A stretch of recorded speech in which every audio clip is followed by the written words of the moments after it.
नमस्कार विद्यार्थियों। एजुकेशन उच्च शिक्षा के अंतर्गत आज की हमारी जो क्लास होने वाली है वो देखेंगे हम भारत में ब्रिटिश काल में शिक्षा का विकास जो है किस प्रकार से हुआ है। अगर आप जो है पिछली क्लासों से जुड़े हुए हैं तो आपको पता होगा कि हम जो है प्रीवियस क्लासों में हम क्या कर रहे हैं कि भारत में किस प्रकार से जो है शिक्षा की प्रगति हुई है उसकी हम क्या कर रहे हैं, चर्चा कर रहे हैं। और इस प्रगति में जो है हम कौन कौन सी क्लासें कर चुके हैं तो आपको पता होगा कि हमने देखा था शुरुआत में जो है कि वैदिक काल में जो है शिक्षा की क्या व्यवस्था हुआ करती थी उसको देखा था।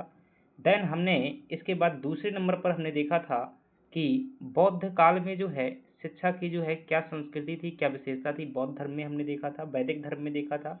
देन इसके बाद हमने देखा था कि मुस्लिम शासकों के समय पर जो है शिक्षा की क्या विशेषता थी, तो मुस्लिम शासकों के समय पर जो शिक्षा की क्या विशेषता थी उसको देखा था।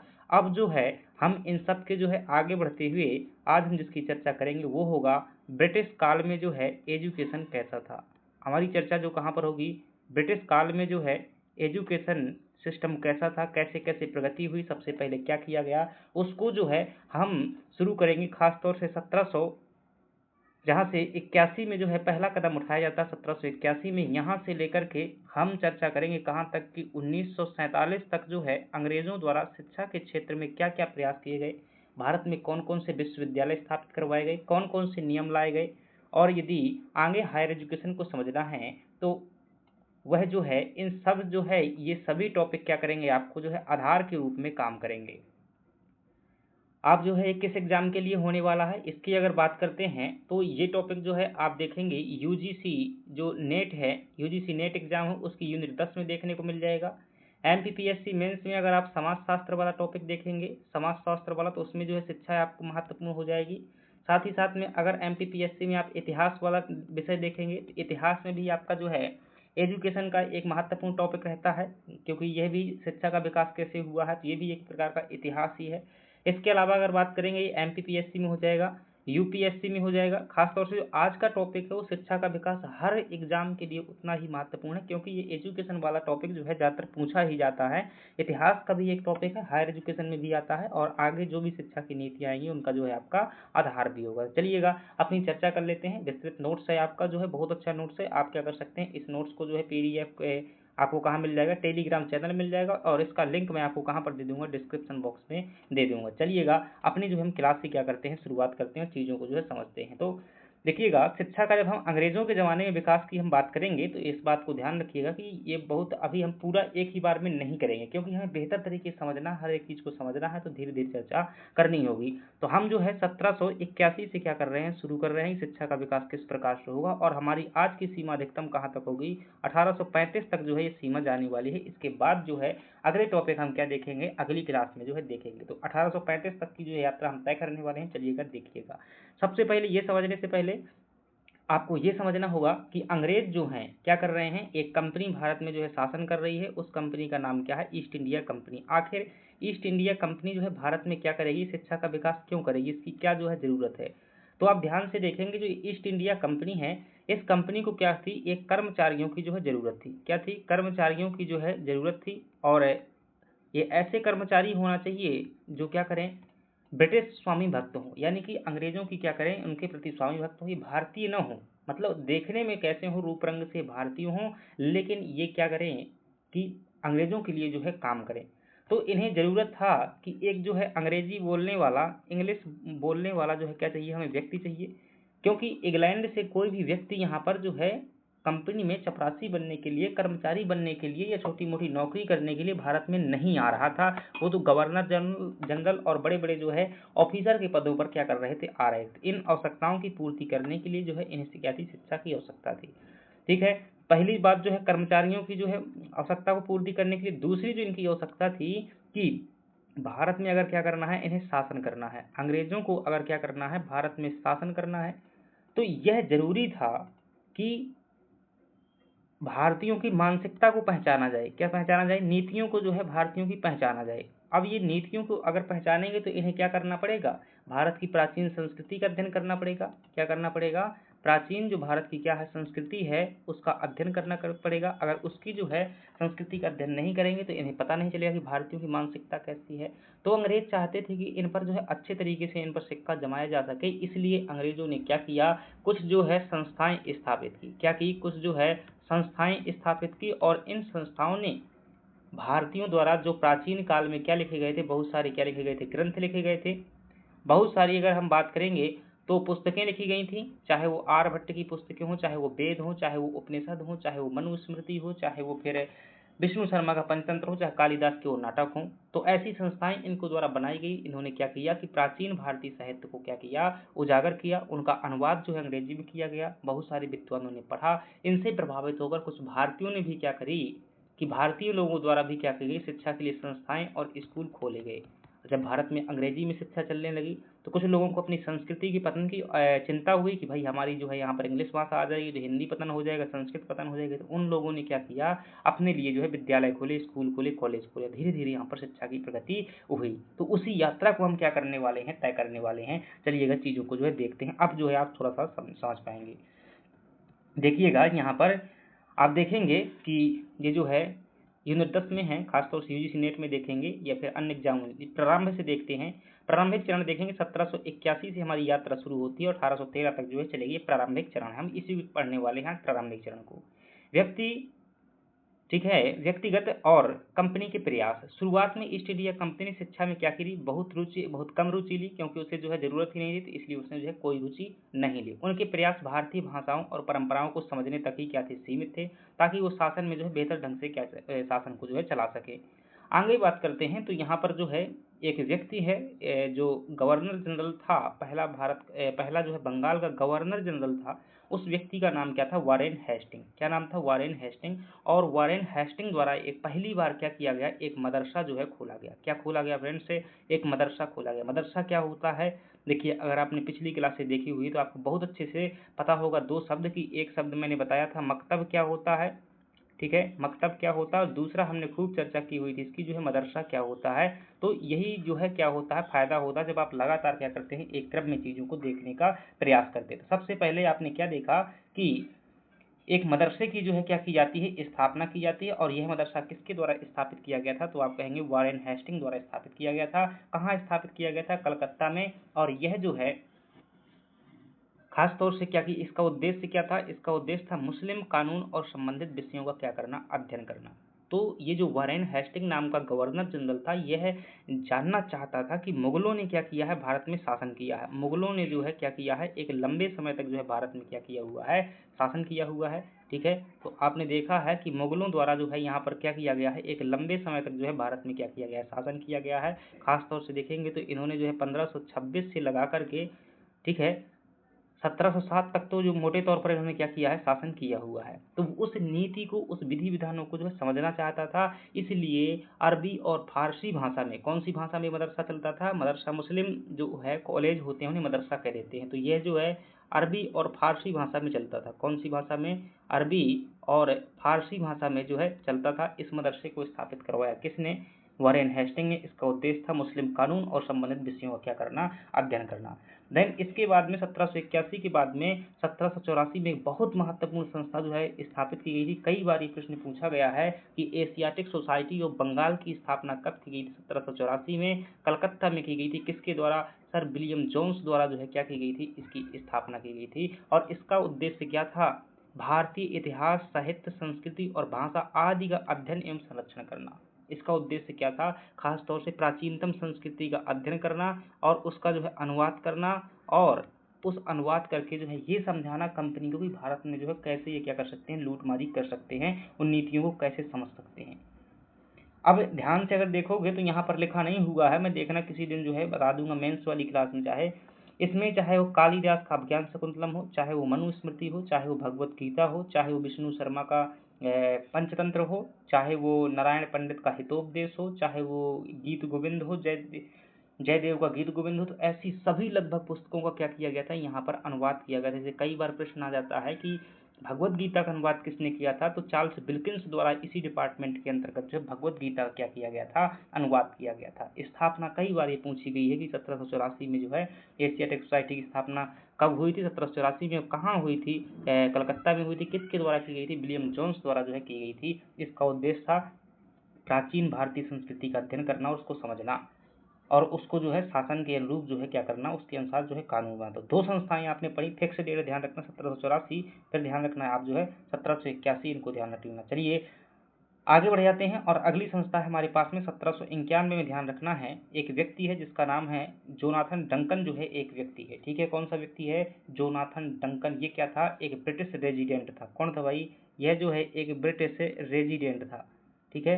एक ब्रिटिश मतलब अंग्रेज था। उसके द्वारा क्या की जाती है, जो है बनारस में, जिसे आप वर्तमान में बनारस कह देते हैं, तो बनारस में जो है एक संस्कृत कॉलेज की स्थापना की गई थी। कब? 1791। जोनाथन डंकन कॉलेज के नाम से जाना जाता है और इसका उद्देश्य जो था हिंदू कानून और दर्शन का क्या करना, अध्ययन करना। देखिएगा सीधा सा प्रश्न आ जाता है यूजीसी नेट वगैरह में, एक तरफ जैसे संस्थाएं लिख दी जाएंगी ऐसी ये संस्थाएं, और एक तरफ उनकी स्थापना का जो है समय लिख दिया जाएगा, इनको ध्यान रखना। इसके बाद जो है 1800 में क्या करता है कि फोर्ट विलियम कॉलेज की जो है स्थापना होती है। किसके द्वारा की गई थी? लॉर्ड वेलेजली द्वारा क्या की गई थी? फोर्ट विलियम कॉलेज की स्थापना की गई थी और यह भी जो है कलकत्ता में है। अभी तक के सभी विद्यालय शुरुआत हुई कहाँ पर है, मतलब ये कॉलेज वगैरह रिसर्च इंस्टीट्यूट सभी जो है कलकत्ता में ही है।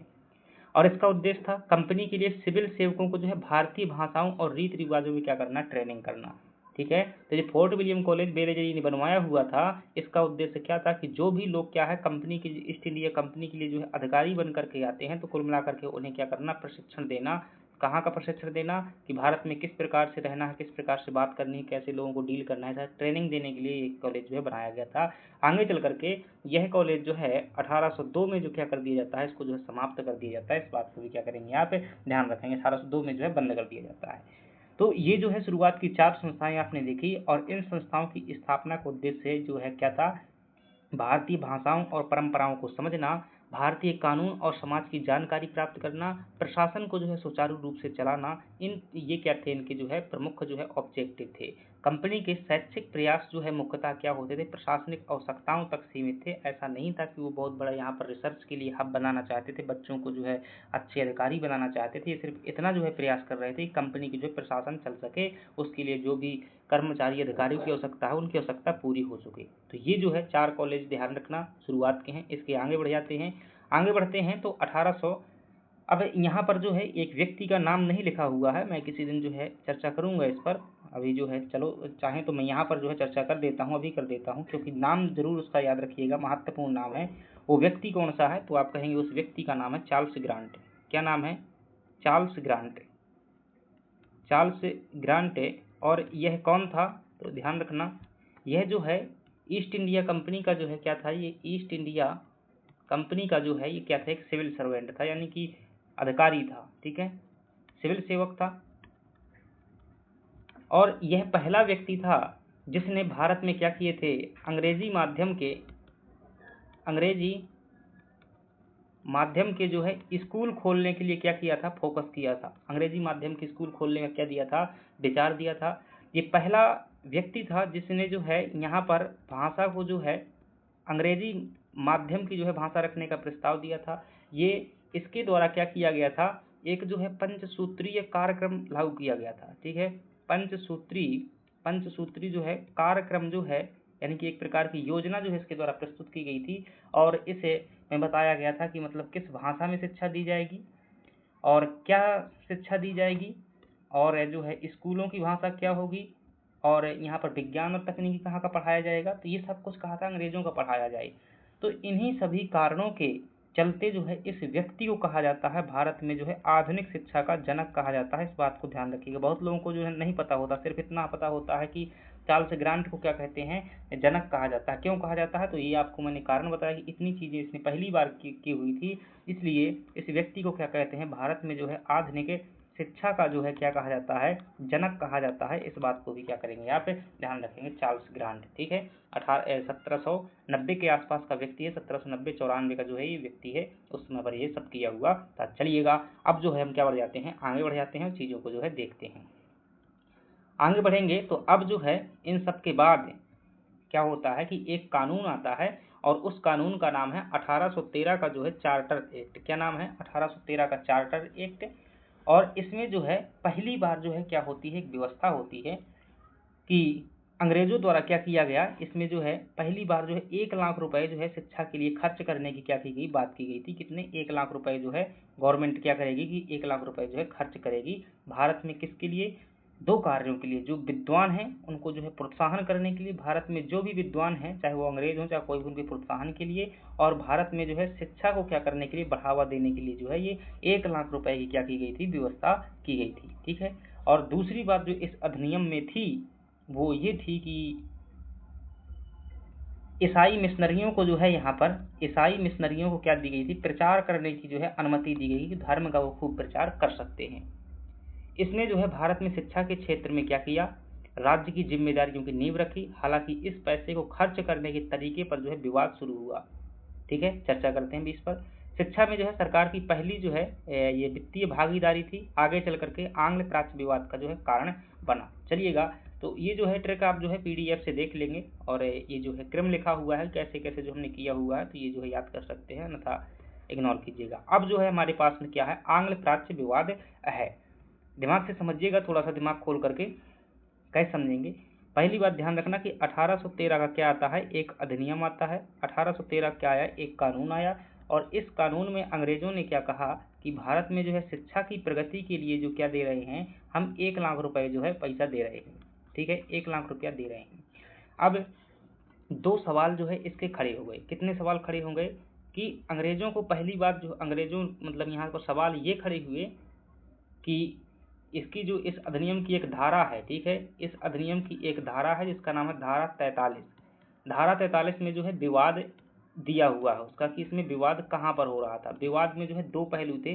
पहला पहलू था कि इनको जो है क्या पढ़ाया जाए, ठीक है, भारतीयों को जो है क्या शिक्षा दी जाए, और दूसरा विवाद था कि किस भाषा में जो है पढ़ाया जाए। ठीक है, किस भाषा में पढ़ाया जाए। 2 जो विवाद थे उन्हीं को लेकर के जो विवाद हुआ उसे क्या कह देते हैं, उसी को जो है आंग्ल प्राच्य विवाद कहा जाता है। क्या कहा जाता है, आंग्ल प्राच्य विवाद कहा जाता है। ठीक है, आंग्ल प्राच्य विवाद कहा जाता है।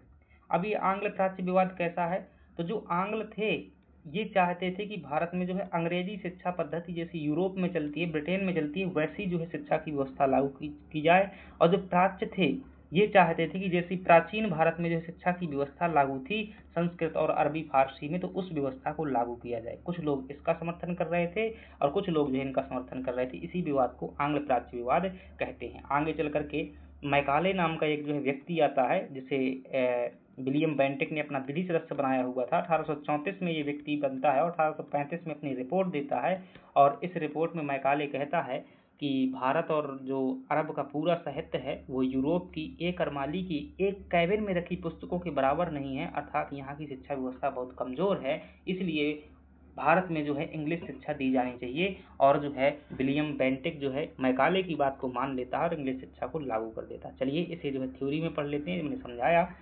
यहाँ पर है देखेंगे तो ये है आंग्ल प्राच्य विवाद। ओरिएंटलिस्ट एंड एंग्लिस्ट जो है कंट्रोवर्सी है। देखेंगे 1813 के बाद शिक्षा के माध्यम और विषय वस्तु को लेकर के जो है 2 गुट बन गए।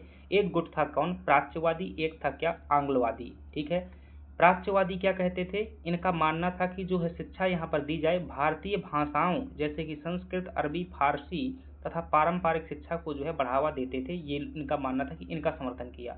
भारतीय साहित्य को पढ़ाया जाए, दर्शन को पढ़ाया जाए, धर्म ग्रंथों को पढ़ाया जाए, और संरक्षण का जो है अध्ययन के जो है पक्षधर थे। यानी कि भारत की जो प्राचीन व्यवस्था थी उसके पक्षधर थे। कौन कौन से थे वो पक्षधर, तो पक्षधर के नाम भी आते हैं भाई, जैसे नेट का एग्जाम उसमें पूछ लेते हैं। तो एच.टी. जो है कोलब्रुक, मॉनियर विलियम्स, और ठीक है हॉरेस हेमन और विल्सन, एच विल्सन। ठीक है, ये पूरा नाम एक ही है, एच विल्सन। इसी को जो है इतिहास में लिखा हुआ आता है एच विल्सन।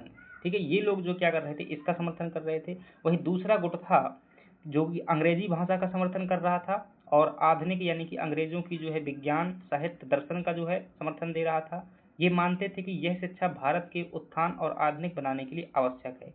इसके प्रमुख समर्थक में थे चार्ल्स ट्रेवेलियन और जेम्स मिल, थॉमस बेबिंगटन, मैकाले। ठीक है, तो मैकाले ये जो है नाम इम्पोर्टेंट है, इस बात को ध्यान रखिएगा। और इसी की जो है कहने पर इसी ने टिप्पणी की हुई थी कि भारत का साहित्य जो है यूरोप की एक अरमाली के बराबर भी नहीं है। तो विवाद का सार ये निकल करके आता कि मतलब ये था विवाद का कारण कि शिक्षा का उद्देश्य क्या है शिक्षा किस भाषा में दी जाए और कौन सी पुस्तकें पढ़ाई जाएं, यही क्या था, विवाद का कारण था। कुछ लोग जो प्राच्यवादी प्राचीन भारत का समर्थन करते थे, आंग्लवादी जो है अंग्रेजी शिक्षा का समर्थन कर रहे थे। इस विवाद का निर्णय अंततः मैकाले के जो है पक्ष में हुआ था, क्योंकि इसी के निर्णय को विलियम बेंटिक गवर्नर जनरल ने माना था। ठीक है, तो मैकाले को जो है दरअसल ध्यान से समझिएगा, इस बात को एक बार और समझेंगे। विवाद हो गया, आंग्ल प्राच्य विवाद जो है आपको सामने देखने को मिला। इसके बाद जो है 1833 में जो है एक अधिनियम आता है। कौन सा अधिनियम आता है? 1833 में एक अधिनियम। और इस अधिनियम में एक व्यवस्था की गई कि जो गवर्नर जनरल की क्या होती थी, परिषद होती थी, जो गवर्नर जनरल की कार्यकारिणी परिषद होती थी, उसमें एक सदस्य बनाया गया जिसका नाम था विधि सदस्य। क्या नाम था? विधि सदस्य। और पहला जो विधि सदस्य बनता है ये 1 फरवरी 1934, ठीक है, सॉरी 1834 को जो है पहला विधि सदस्य बनता है। और वो पहला विधि सदस्य कौन बना हुआ था? तो मैकाले ही बना हुआ था। क्या बना हुआ था? मैकाले ही बना हुआ था। और ये जो विवाद का प्रश्न था, गवर्नर जनरल जो था जिसका नाम था विलियम बेंटिक, गवर्नर जनरल ने जो है मैकाले को आदेश दिया कि विवाद का क्या प्रश्न है, जो धारा 43 है उसका क्या मुद्दा है, इसके संदर्भ में जल्दी से क्या करो, तुम एक रिपोर्ट तैयार करो और जो भी होगा तुम्हारी रिपोर्ट मानी जाएगी। क्योंकि गवर्नर जनरल की कार्यकारिणी परिषद का जो है सदस्य बन चुका था, विधि सदस्य। अब ये जो है रिपोर्ट तैयार करता है, वो रिपोर्ट में क्या बताता है देखते हैं। तो ये है लॉर्ड मैकाले का जो है मैकाले का जो है विवरण पत्र है, जो कि 1835 में क्या किया गया था, प्रस्तुत किया गया था। हालांकि वो 1834 में नियुक्त हुआ था। क्या कहता है अपनी रिपोर्ट में? वो कहता है कि लॉर्ड मैकाले जो है general committee of public instruction के जो है अध्यक्ष थे। और 2 फरवरी 1835 को जो है उन्होंने अपना प्रसिद्ध मिनट यानी कि जो उनका रिपोर्ट था उसको क्या करता है, प्रस्तुत करता है। और इस रिपोर्ट में इसने जो है क्या कहा कि अंग्रेजी का जो है इसने क्या किया, समर्थन किया। इसने शिक्षा का उद्देश्य बताया और फिर अधोमुखी निस्यंदन का सिद्धांत भी दिया। चलिएगा इनको तीनों को जो है समझते हैं ध्यानपूर्वक। मैकाले ने जो है भारतीय साहित्य को बहुत निम्न बताया और कहा कि यूरोप की एक अच्छी पुस्तकालय की एक शेल्फ भी संपूर्ण भारतीय और अरबी साहित्य से क्या है, श्रेष्ठ है। इसलिए अंग्रेजी को जो है शिक्षा का माध्यम बनाया जाना चाहिए भारत में। ठीक है, उद्देश्य क्या बताया? उनका लक्ष्य एक ऐसा वर्ग तैयार करना था जो रंग और रक्त से क्या हो, भारतीय हो, लेकिन स्वाद, राय और नैतिकता और बुद्धि में क्या हो, वह अंग्रेज हो। ये ऐसा क्या चाहते थे, इस जो है विवरण पत्र में जो है इसका उद्देश्य था ये। अब इस बात का फैसला हो गया कि भाषा कौन सी होगी, तो पता चल गया कि अंग्रेजी भाषा में जो है शिक्षा दी जाएगी। अब दूसरी बात का जो प्रश्न था कि क्या पढ़ाया जाएगा, तो ये भी पता चल गया कि यूरोप के साहित्य और विज्ञान को जो है पढ़ाया जाएगा, भारत के विज्ञान को, साहित्य को नहीं पढ़ाया जाएगा। यही तो कारण है कि आज भी जो है हम क्या पढ़ते हैं, विज्ञान पढ़ते हैं। बातें भी किसकी करते हैं? जब भाई हमने भारत का ना तो विज्ञान पढ़ा हुआ, ना भारत का साहित्य पढ़ा हुआ है, तो हम कैसे अपने देश की जो है ज्ञान को पहचान पाएंगे, कैसे अपने देश के ज्ञान को जान पाएंगे। और फिर बातें करते हैं क्या, वही न्यूटन वाली बातें करते हैं, क्योंकि हमने तो पढ़ा ही नहीं हुआ है अपना। तो आपके पास में अवसर है, पढ़िएगा और जानिएगा। ठीक है, कुछ लोग भी जान जाएंगे तो बता देंगे सभी को कि भाई रियलिटी क्या है। तो अब 2 प्रश्न सॉल्व हो गए। देखिएगा, विवाद का जो प्रश्न था कि किस भाषा में शिक्षा दी जाए, ये प्रश्न सॉल्व हो गया। क्या पढ़ाया जाए, ये प्रश्न भी सॉल्व हो गया। अब अगला जो प्रश्न आया कि शिक्षा किसे दी जानी चाहिए, क्या सभी भारतीयों को जो है शिक्षा दी जानी चाहिए या कुछ लोगों को दिया जाना चाहिए। तो इसके लिए जो है एक सिद्धांत तैयार किया गया। उसी सिद्धांत को क्या कहते हैं, निस्यंदन का सिद्धांत कहा जाता है। निस्यंदन का सिद्धांत मतलब कि इसको इंग्लिश में कहते हैं फिल्ट्रेशन थ्योरी कहा जाता है। क्या कहते हैं इसे, जो है इंग्लिश में क्या कहते हैं, फिल्ट्रेशन थ्योरी कहा जाता है। अब इस थ्योरी में जो है कुछ इस प्रकार का सिस्टम बनाया गया था अंग्रेजों द्वारा कि इसमें जो है कई वर्ग बनाए गए थे। ठीक है, इस प्रकार से। और ठीक है, इसमें जो मतलब क्या थे, एक वर्ग था, मतलब यहाँ पर हो जाएगा हाईली वर्ग यानी कि उच्च वर्ग हो जाएगा, यहाँ पर हो जाएगा उच्च मध्यम वर्ग। ठीक है, उच्च मध्यम वर्ग, यहाँ पर हो जाएगा मध्यम वर्ग और यहाँ पर हो जाएगा निम्न वर्ग। तो इन्होंने क्या किया था, इन 2 लोगों को टारगेट किया था, उच्च वर्ग को और जो उच्च मध्यम वर्ग था, इन 2 लोगों को टारगेट किया था। कहा इनको हम पढ़ा देंगे तो अपने मन से शिक्षा जो है छन छन करके जो है इनके पास में पहुंच जाएगी। इसी को क्या कहते हैं, निस्यंदन का सिद्धांत कहते हैं। देख लेते हैं, यहाँ पर देखिएगा, सरकार को जो है केवल उच्च और मध्यम वर्ग को ही शिक्षित करना चाहिए। शिक्षा इन वर्गों से जो है धीरे धीरे छनकर जो है आम जनता में पहुंच जाएगी, नीचे की ओर पहुंच जाएगी। तो ये बात ध्यान रखिएगा, ये क्या है, अधोमुखी निस्यंदन का सिद्धांत, डाउनवर्ड फिल्ट्रेशन थ्योरी, जो कि मैकाले द्वारा अपने विवरण पत्र में दी गई थी। मैकाले रिपोर्ट की प्रमुख बातें क्या हैं? अंग्रेजी को जो है शिक्षा का माध्यम बनाया जाए, पश्चिमी विज्ञान और साहित्य को बढ़ावा दिया जाए, सरकारी धन का उपयोग इन्हीं उद्देश्यों के लिए हो, पारंपरिक शिक्षा पर जो है धन व्यय करना व्यर्थ है, यानी कि जो भारत की शिक्षा उस पर जो है व्यय नहीं करना चाहिए। आगे बढ़ जाते हैं। इसके बाद में जो है 1835 में जो है जब इसी रिपोर्ट को जो है गवर्नर जनरल क्या कर देता है, कानून का रूप दे देता है, तो वही क्या बन जाता है, 1835 का अधिनियम बन जाता है। और लॉर्ड विलियम बेंटिक ने जो है मैकाले के प्रस्तावों को स्वीकार करते हुए 7 मार्च 1835 को जो है घोषणा की। क्या घोषणा करता है 1835 के अधिनियम में शिक्षा के संदर्भ में? तो वो कहता है कि सरकार के लिए जो है शिक्षा का मुख्य उद्देश्य पश्चिमी विज्ञान और साहित्य को जो है बढ़ावा देना होगा। शिक्षा का माध्यम अब जो है क्या होगा, अंग्रेजी होगा। प्राच्य संस्थानों जैसे, मतलब जो पुराने जमाने के संस्थान है, यहाँ पर प्राच्य संस्थानों जैसे मदरसों और संस्कृत कॉलेजों को अब जो है अनुदान नहीं दिया जाएगा, यानी कि जो पुरानी शिक्षा व्यवस्था है उनको पैसा नहीं दिया जाएगा, हालांकि उन्हें बंद नहीं किया जाएगा, अपने आप बंद हो जाएंगे। सरकारी सहायता अब जो है उन संस्थाओं को दी जाएगी जो अंग्रेजी शिक्षा और उपयोगी ज्ञान देंगे। ठीक है, तो ये बात ध्यान रखिएगा। नीति में परिवर्तन क्या हुआ? पहले जो शिक्षा यहाँ पर मिलती थी भारतीय भाषाओं में मिलती थी और जो है भारत की परंपरागत शिक्षा जो है दी जाती थी। अब क्या मिलती है, 1835 के बाद में शिक्षा जो है अंग्रेजी शिक्षा मिलती है और पश्चिमी शिक्षा जो है मिलती है। चलिएगा, निष्कर्ष से पहुंचने के पहले जो है मैं आपको एक सच्चाई और बता देता हूँ। ये जो आप यहाँ पर नाम पढ़ रहे हैं इसका भी जो है, अब वो मैंने फोटो तो नहीं लगाया हुआ है, ये नाम जो मैं गोला लगा रहा हूँ, ये गोला का नाम है जो है लॉर्ड मैकाले। ठीक है, William Babington Thomas Babington Macaulay जो है पूरा नाम है, इस बात को भी ध्यान रखना। कई बार ऐसा जो दो दो मैकाले आ जाते हैं ऑप्शन में, तो इस बात को याद रखिएगा। ये क्या है, थॉमस बेबिंगटन जो है मैकाले है। अब ध्यान से देखिएगा, थोड़ी सी चीज़ें जो है मैं एक्स्ट्रा समझा रहा हूँ, यहाँ पर आपको जो है रियलिटी समझ में आएगी। एक व्यक्ति है, ठीक है, जब यहाँ पर जो है विवाद होता है शिक्षा के संदर्भ में, क्या होता है, विवाद होता है कि कौन सी शिक्षा दी जाए, तो विवाद का समाधान करने के लिए जो है जो गवर्नर जनरल रहता है और जो गवर्नर जनरल की परिषद रहती है, ठीक है, जिसे कार्यकारिणी परिषद रहती है, उस परिषद में जो है एक सदस्य होता था जिसे क्या कहते थे, विधि सदस्य कहते थे। कौन सा सदस्य कहते थे? आप कहेंगे विधि सदस्य जो है कहते थे। उस विधि सदस्य का नाम क्या था? मैकाले नाम था। क्या नाम था? लॉर्ड मैकाले या विलियम थॉमस बेबिंगटन जो है मैकाले, उसका क्या था, नाम था। गवर्नर जनरल क्या कहता है, ये विधि सदस्य को जो है आदेश देता है कि धारा जो आपकी क्या है 43 है 1813 के नियम की, जिसमें क्या है ये विवाद जो है दिया हुआ है कि किस भाषा में शिक्षा दी जाए, उसके समाधान करने के लिए जो है मैकाले को आदेश देता है। मैकाले क्या करता है, पूरे भारत में जो है भ्रमण करने का प्रयास करता है, देखता है, ठीक है, देखता है कि यहाँ की संस्कृति जो है बहुत समृद्ध है। क्या देखता है? यहाँ की संस्कृति जो है बहुत समृद्ध है, यहाँ मतलब खान पान भी क्या है, ठीक ठाक है, यानी कि यहाँ की संस्कृति भी सही है, खान पान भी सही है, आत्मनिर्भरता भी सही है। गांव जो है यहाँ के क्या है, आत्मनिर्भर है। ठीक है, यहाँ के गांव जो है आत्मनिर्भर है। लेकिन इस व्यक्ति के दिमाग में जो है एक कीड़ा पनपा कि भाई ऐसा मैं कौन सा काम करूं कि भारतीयों को हमेशा जो है क्या किया जाए, गिल्टी फील करवाई जाए। इसने संस्कृत कॉलेजों का भी अध्ययन किया, इसने मदरसों का भी अध्ययन किया, तो इसे सब कुछ जो है बेहतर लगा। इसने कहा अगर हम कुछ ऐसा ला दें कि ज्ञान की परिभाषा ही बदल जाए, तो इन्होंने ज्ञान की परिभाषा बदलने के लिए अंग्रेजी को जो है क्या किया, भाषा का माध्यम बना दिया। अब जो है कहा किसी के सामने भी अगर अंग्रेजी बोल दिया जाए तो अपने आप को बहुत नीचा समझता है।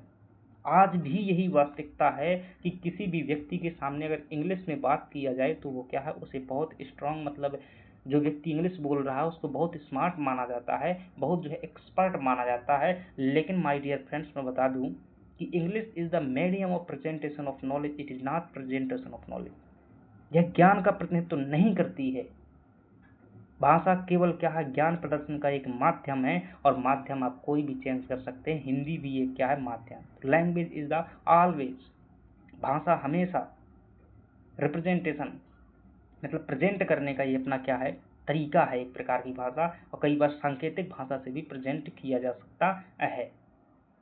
इस बात को ध्यान रखिएगा। तो बहुत नीचा इसमें दिखाने की बात नहीं है, ना ही बहुत ज़्यादा स्मार्ट बनने की बात है कि इंग्लिश में क्या मतलब होता है, वरना हिंदी मीडियम में भी जो है वही चीज़ें हो जाती हैं, इंग्लिश में भी हो जाती हैं। वो तो हमारी सरकारें हो गई हैं ऐसी कि जो है इंग्लिश को जो है, वो दुर्भाग्य है कि आज भी जो है बड़ी बड़ी संस्थाओं या सुप्रीम कोर्ट वगैरह में इंग्लिश चलती है। तो उस पर चलिएगा, मैं उस पर प्रश्न नहीं उठा रहा हूँ, लेकिन बता रहा हूँ उस जो मैकाले ने जो है ये बात जो है उसी ने अंग्रेजी को यहाँ पर जो है ये काम किया हुआ था, उसी ने ये लागू किया हुआ, तब से तब अभी तक इंग्लिश ही चली आ रही है। निष्कर्ष क्या निकल करके आता है कि 1835 तक जो है ब्रिटिश शिक्षा नीति ने जो है स्पष्ट रूप से पारंपरिक भारतीय शिक्षा प्रणाली से हटकर आधुनिक पश्चिम और अंग्रेजी माध्यम की शिक्षा की ओर रुख कर लिया था। यह नीति जो है औपनिवेशिक शासन के लिए जो है कलंकों का एक वर्ग तैयार करने का, कलंकों नहीं हो गया, क्लर्क होना चाहिए, क्लर्कों का एक वर्ग जो है तैयार करने की दिशा में जो है पहला बड़ा